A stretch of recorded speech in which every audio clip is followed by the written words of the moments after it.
Agárrate fuerte porque lo que te voy a contar hoy tiene más capas que una cebolla total y completamente podrida. Hoy vamos a destapar una olla de data suculenta que va a hacer que te replantees quiénes son los verdaderos titiriteros en el mundo de la música. Todos sabemos que Diddy está metido en quilombos turbios y hasta lo hemos hablado en infinitos videos, pero ¿y si te digo que hay alguien peor? Alguien que el mismísimo Michael Jackson señaló con el dedo antes de partir de este mundo. Alguien que está arriba, muy arriba de Diddy. Michael, el rey del pop, ya nos venía advirtiendo. Tommy Mottola no es solo un ejecutivo más, no. Estamos hablando de un tipo que, según Michael, es el verdadero demonio de la industria musical. Hoy te voy a contar cómo Michael trató de abrirnos los ojos sobre este tipo, cómo su abogado Peter López dejó una advertencia que nos va a helar la sangre y cómo todo esto no solo está conectado con Diddy, con la industria, sino también con la muerte de Michael Jackson. ¿Te vas a quedar para enterarte quién es el verdadero villano detrás de las cortinas? ¿O preferís seguir viviendo una fantasía? ¡Aló! ¿Qué pasó, frikis del carajo? Soy Juanito 6, esto es Del Carajo TV y cada video se pone peor que el anterior. Yo a veces digo, sí, me gusta hacer videos de estas cosas porque son temas interesantes, pero cuando me pongo a investigar, verdaderamente me incomoda, ¿eh? Y sobre todo me incomoda porque la verdad, la realidad siempre termina superando a la ficción. A ver, primero lo primero. ¿Sabías que para Michael Jackson, Tommy Mottola era el diablo encarnado? Sí, el mismísimo Michael se paró frente a miles de personas y en plena premiación de los Grammys soltó una bomba. Tommy Mottola es el diablo. And Tommy Mottola is a devil. Sí, lo dijo en vivo y en directo y todo el mundo se quedó con el culo lleno de preguntas. ¿Qué estaba pasando en la cabeza del rey del pop para hacer semejante declaración? Lo que pocos saben es que detrás de esta explosiva afirmación había mucho más que un simple roce entre artista y ejecutivo. Michael, que venía de tener una relación comercial con Sony, la discográfica manejada por Mottola, estaba harto del control que esta gente ejercía sobre los artistas. Se sentía como un títere y sabes bien que si hay algo que Jackson odiaba era perder su libertad creativa. Pero la cosa no quedaba ahí. De hecho, estaba convencido de que esta pelea por su catálogo musical era una de las razones por las cuales Sony y Mottola querían destruirlo. Now I'm a free agent.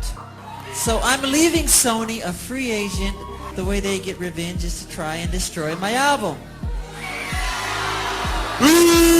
Casualidad que poco después comenzaran las acusaciones de abuso infantil en su contra. Michael, en su paranoia o lucidez, depende cómo lo mires, pensaba que todo estaba orquestado para sacarlo del medio. Ahí ya nos dejó el aviso, pero nadie le prestó atención. Ahora agárrense los calzones porque acá empieza a ponerse realmente turbio. Michael Jackson no estaba solo en esta paranoia. Su abogado, Peter López, que era también amigo de Michael, le había hecho una advertencia que hasta hoy sigue resonando en el mundo de las conspiraciones. Peter le dijo a Michael poco tiempo antes de morir: te van a dar una inyección letal. Y ojo, no fue cualquier advertencia tirada al aire, no. López no era un don nadie, era un tipo influyente, con acceso a lo más alto de la industria y sabía muy bien de lo que hablaba. Lo más bizarro de todo esto es que Peter López también murió en circunstancias muy extrañas. Apenas 6 meses después de la muerte de Michael, Peter apareció muerto en el patio de su casa. Oficialmente lo catalogaron como suicidio. Pero,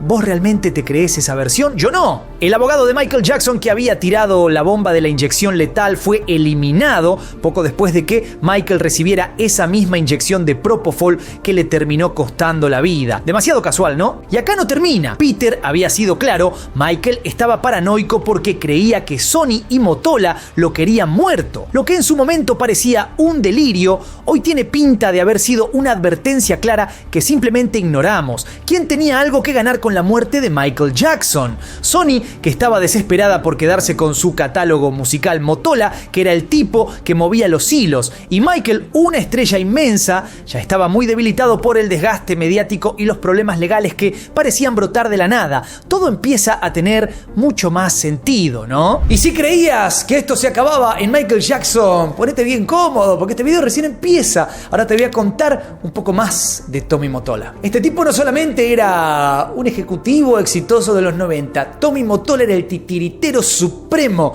de la industria en los años 90.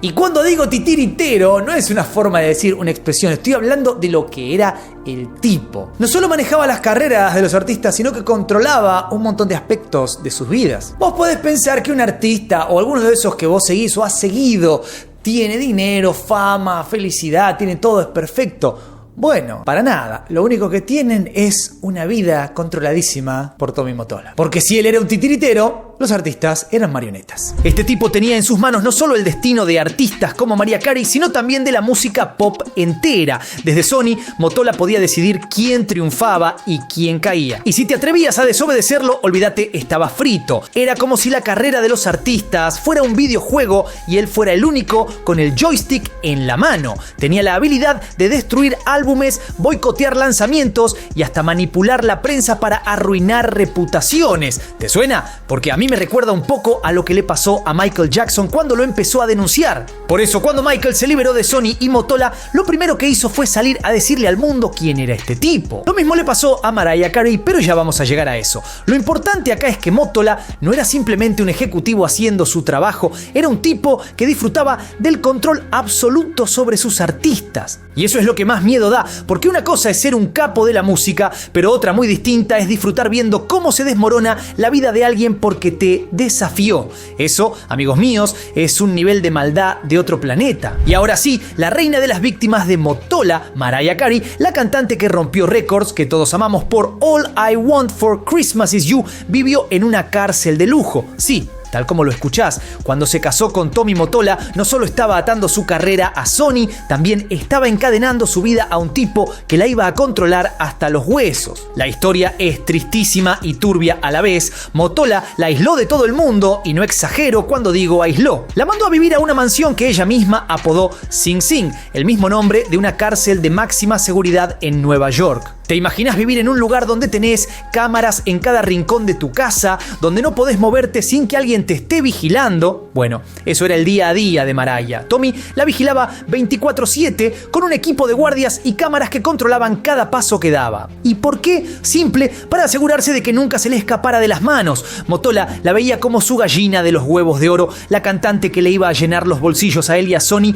durante décadas. Pero para asegurarse de que eso sucediera, la tenía completamente controlada, manipulada y psicológicamente rota. La cantante llegó a tener ataques de ansiedad y a planear su escape de esa relación como si fuera una prisionera planeando fugarse de Alcatraz. Un delirio total. Y lo más loco de todo en ese momento es que Mariah Carey era una de las grandes artistas, por no decir casi una número uno. Estaba en el podio de la música. ¿Cómo es posible que semejante artista, semejante estrella viviera como un pajarito enjaulado? Y ahí podés medir la verdadera cara del poder de Tommy Mottola. El tipo no solamente manejaba su carrera, sino que manejaba su vida personal al punto de que la transformó en un infierno. Imagínate que no podía decidir nada, ni qué ropa se ponía, ni qué canciones iba a cantar, qué estilo, qué cosa, no. Todo era una decisión de Tommy Mottola. Y si pensás que lo que te acabo de contar es lo peor, agárrate, porque acá se pone oscuro de verdad. En el punto más bajo de su relación, cuando ya las cosas estaban al borde del colapso, Mottola mostró su verdadera cara de psicópata. Una noche, durante una cena con colegas de la industria, Tommy Mottola agarró un cuchillo y se lo pasó por la cara a Mariah Carey. Sí, así como lo oís. El tipo estaba tan fuera de sí que en un ataque de rabia agarró un cuchillo de la mesa y empezó a deslizarlo por la mejilla de su esposa enfrente de todos los presentes. Y acá es donde se te ponen los pelos de punta. Nadie hizo nada. Los colegas, los invitados, los guardias, todos se quedaron mirando sin moverse como si estuvieran viendo una escena de una película de terror. Pero no era una película, era la vida real, y era la vida de Mariah la que estaba en peligro en ese momento. Eso te muestra el nivel de poder y control que tenía Mottola sobre la gente. Todos le tenían tanto miedo que nadie se atrevió a detenerlo ni a decirle nada. Un momento de terror absoluto. Ese fue el punto de quiebre para Mariah. Después de esa noche decidió que ya no podía seguir más con él. No solo era una relación tóxica, era un infierno en la tierra. Después de años de abusos psicológicos, físicos y emocionales, ella empezó a planear su escape definitivo. Y fue gracias a un detalle cósmico que todo cambió. Conoció a Derek Jeter, el famoso beisbolista, quien le dio el valor para finalmente abandonar a Mottola. Pero ojo, que Mottola no iba a dejar que se fuera así nomás. ¡No! El tipo no solo perdió a su esposa, perdió su principal fuente de ingresos y estaba dispuesto a destruirla si era necesario. Lo que está claro es que Tommy Mottola es un tipo con el que no querés meterte. Y si todavía tenés dudas, seguí viendo porque falta lo peor. Ahora vamos un poquito a la historia de Michael Jackson, porque lo que empezó como una batalla por su carrera terminó siendo una batalla por su vida. A ver, lo que Michael Jackson sabía es que iba a ser complicadísimo enfrentarse a Sony y a a Tommy Mottola, era una obviedad. Lo que nunca se imaginó es que iban a llegar hasta las últimas consecuencias. Hablamos de Michael Jackson. Cualquiera creería que Michael Jackson tiene en una pulseada bastante fuerza, ¿no? Bueno, hemos terminado descubriendo que quizás no era tan así. Michael Jackson estaba segurísimo de que todo el quilombo mediático que tuvo durante su carrera, ya sabemos, juicios, escándalos, etcétera, etcétera, todo venía de un solo sitio. Y este es Tommy Mottola y Sony. Porque ¿qué querían? Arruinarlo con la finalidad de quedarse con todo su catálogo. Y es que no estamos hablando de cualquier catálogo, ¿eh? Michael tenía los derechos de los Beatles, de sus propios éxitos y de un montón de música que valía millones. Y para Sony, tener ese catálogo en sus manos era como tener el santo grial de la música. ¿Qué hizo Michael? Simple, no vendió. Y ahí, señoras y señores, empezó la cacería. Michael estaba cansado de que lo manipularan. Sabía que Sony quería destruirlo para quedar con lo que era suyo, y si bien en su momento mucha gente pensó que Jackson estaba delirando, los hechos hablan por sí solos. Todo empezó a complicarse para él después de que decidió romper con Sony.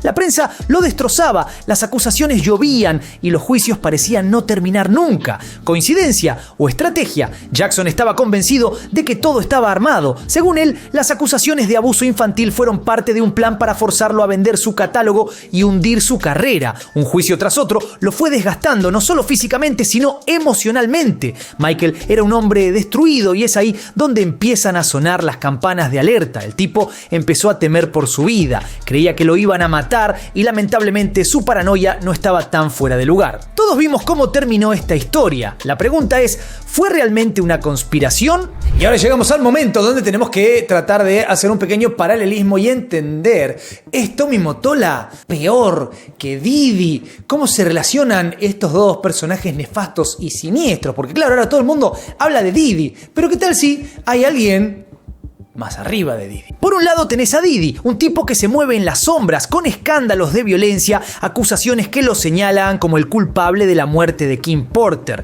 y toda esa oscura relación con la industria musical. Pero por más turbio que sea Diddy, el tipo sigue siendo un producto de su ambiente. O sea, no lo justifico ni en pedo, pero es un tipo que creció en un entorno donde el poder se construye a fuerza de miedo y respeto. Su estilo es mafioso, eso está claro. Controla a los suyos, pero no parece tener la red internacional de control que manejaba Mottola. Mottola, en cambio, era el titiritero máximo de una industria global. A diferencia de Diddy, que más que nada estaba metido en sus propios asuntos. Mottola tenía el poder de destruir carreras enteras con solo levantar un teléfono. Tenía el respaldo de Sony, la discográfica más grande del mundo, y estaba metido hasta las rodillas en conspiraciones para controlar artistas y quedarse con lo que no era suyo.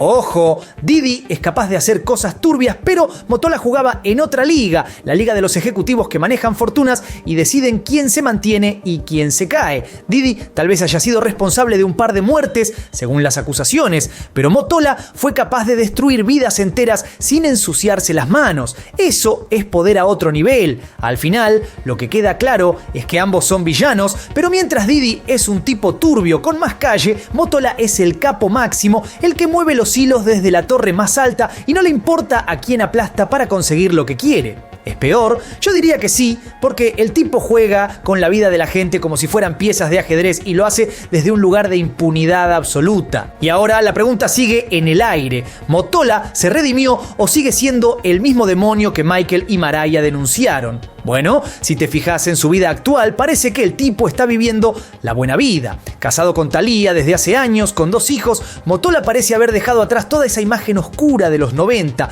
Pero, ¿están así? La gran pregunta es, ¿un ser como este aprende alguna vez de sus errores o básicamente sigue siendo un villano hasta el fin de sus días? Esto es una cosa que solamente puede saber él o la gente muy cercana a él, pero la realidad es que su sombra sigue presente en la industria de la música. Y los ecos de lo que le hizo a gente como Michael Jackson o Mariah Carey siguen retumbando y seguirán por mucho tiempo más. La gran pregunta, igual que te dejo picando, es: ¿hay alguien arriba de Tommy Mottola? ¿Cuántas capas tiene esta cebolla nefasta? Comentame qué opinás por ahí abajo. No te olvides de darle duro al botón de like, suscribirte, tocar la campanita, seguirme en todas mis redes. Soy Juanito Soy, esto es Del Carajo TV y nos veremos la próxima. Paz.